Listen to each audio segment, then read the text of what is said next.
For more news and trending updates, subscribe to Connect Gujarat, press the bell icon to never miss an exclusive from us. લોકસભાની ચૂંટણી જેમ જેમ નજીક આવી રહી છે તેમ તેમ રાજકોટમાં રાજકારણમાં ગરમાવો જોવા મળી રહ્યો છે. રાજકોટ બેઠક પર પરેશ ગજેરાને લડાવવામાં આવે તો જૂનાગઢ, અમરેલી, સુરત અને જામનગર બેઠકને ફાયદો થાય તેવા શહેરમાં ઠેર ઠેર 50થી વધુ બેનરો લગાવવામાં આવ્યા છે.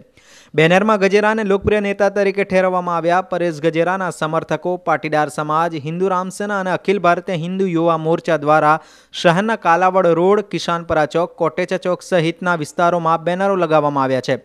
બેનરમાં પરેશ ગજેરાને યુવા નેતા, પ્રતિભાશાળી અને લોકપ્રિય નેતા તરીકે ઠેરવવામાં આવ્યા છે. પરેશ ગજેરાએ જણાવ્યું હતું કે સમાજના આગેવાનો અને મિત્રો સાથે ચર્ચા કરી ચૂંટણી લડવા નિર્ણય લેવામાં આવશે. ચૂંટણી લડવાની વાત આવે તો રાજકોટથી લડવા ઈચ્છા વ્યક્ત કરીશ. રાજકોટ મારું જન્મસ્થળ અને કાર્યસ્થળ છે. રાજકોટ માટે ચૂંટણી લડીશ. નરેશભાઈ પટેલ અને લેવા પટેલ સમાજ સાથે રહેશે. તેમજ પરેશ ગજેરાએ નરેન્દ્ર મોદીના કાર્ય વખાણી કહ્યું હતું કે ભાજપ પક્ષ મજબૂત પક્ષ છે.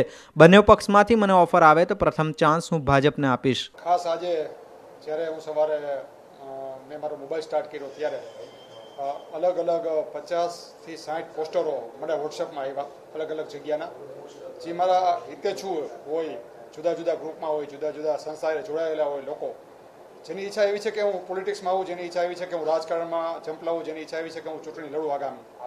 આવા લોકોએ પોસ્ટર માર્યા છે રાજકોટમાં. મને પણ આજે સવારે હું જ્યારે જાગ્યો ત્યારે ખબર પડી અને આ ગત રાત્રિના પોસ્ટર લગાવવામાં આવ્યા હતા એવું મારે જાણવામાં આવ્યું છે. એટલે હું પહેલાં તો જે લોકોએ મારા પ્રત્યે આવી શ્રદ્ધા વ્યક્ત કરી છે એનો આભાર માનું છું.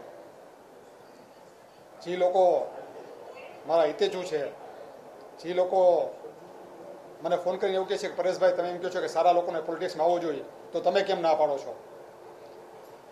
એટલે આ લોકો દ્વારા, આ અમુક જુદા જુદા ગ્રુપ દ્વારા, જુદા જુદા ગ્રુપના પ્રમુખો દ્વારા રાજકોટમાં આજે મને પણ અમુક મીડિયાના મિત્રો દ્વારા જાણ થઈ કે 50થી વધારે પોસ્ટરો રાજકોટમાં લાગ્યા છે.